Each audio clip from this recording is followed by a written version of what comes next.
سلام دوستان عزیز، امید جور و صحتمند باشین. یا یک لباس دیگه ما سم قسمی که در تصویر میبینین قسمت های یخنش مکمل دوستان عزیز خامک کار شده و این هم آستینایش است یا ماستینایش است. دوستان عزیز این کرتی پتلون که است، کرتیش مکمل استر هم داره و بسیار پاک و منظم دوخته شده و این قسمت هایش هم کلیف داره. اگر شما میخواستین که این کرتی را بسته بکنین در وقت پوشیدن هم میشه.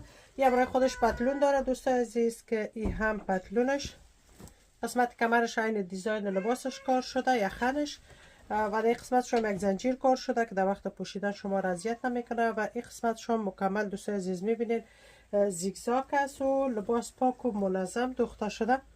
به خاطر سفارش دوستان عزیز شما میتونید در شماره واتساپ ما با ما به تماس شوید و جنس تکیش بسیار خوب است. یکی خوب پت نمیکشه، دومی که در وقت شستن رنگ نمیده.